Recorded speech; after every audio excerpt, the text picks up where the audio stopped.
అందరికీ నమస్కారం. దోమలు కుట్టడం మామూలే. అయితే మనలో చాలామంది దోమలు తమనే ఎక్కువగా ఎందుకు కుడతాయని ప్రశ్నించుకుంటారు. అయితే ఈ విషయంలో దోమలకేమీ పక్షపాతం ఉండదు. కానీ దీని వెనుక సైన్స్ ఉందంటారు కొందరు. మనకు నచ్చిన ఆహారాన్ని మనం తీసుకుంటున్నట్లే దోమలు కూడా వాటికి నచ్చిన తిండిని ఎంచుకుంటాయి.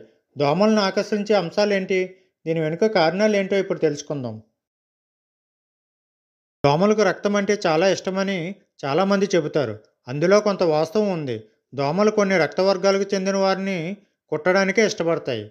ముఖ్యంగా దోమలు ఓ బ్లడ్ గ్రూప్ వర్గానికి చెందిన వారినే ఎక్కువగా కుడతాయని పరిశోధనలు చెబుతున్నాయి. శరీర వాసనకు కూడా దోమలు ఆకర్షితులవుతాయి. అంటే పెర్ఫ్యూమ్ వాడేవారిని దోమలు కుట్టవని అర్థం కాదు. శరీర చెమట అమోనియా మరియు లాక్టిక్ యాసిడ్ వంటి అనేక రకాల సమ్మేళనాలను కలిగి ఉంటుంది.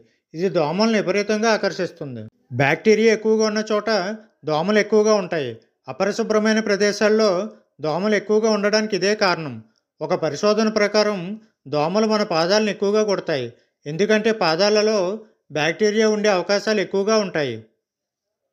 దోమలు కార్బన్ డయాక్సైడ్కి అట్రాక్ట్ అవుతాయి. ఎక్కువసేపు ఊపిరి పీల్చుకుంటే కార్బన్ డయాక్సైడ్ ఎక్కువగా విడుదలవుతుంది. అలాంటి వారిని దోమలు ఎక్కువగా కుట్టడానికి ఇష్టపడతాయి. మెటబాలిక్ రేట్ ఎక్కువగా ఉన్న వారిని దోమలు ఎక్కువగా కుడతాయి. గర్భిణీ స్త్రీలు అధిక జీవక్రియ రేటుని కలిగి ఉంటారు. కాబట్టి వారు దోమకాటుకు గురవుతారు. మీకు ఈ వీడియో నచ్చినట్లయితే లైక్ చేయండి. మీ స్నేహితులతో షేర్ చేయండి. మరియు మా ఛానల్ సబ్స్క్రైబ్ చేయడం మర్చిపోకండి. జై హింద్.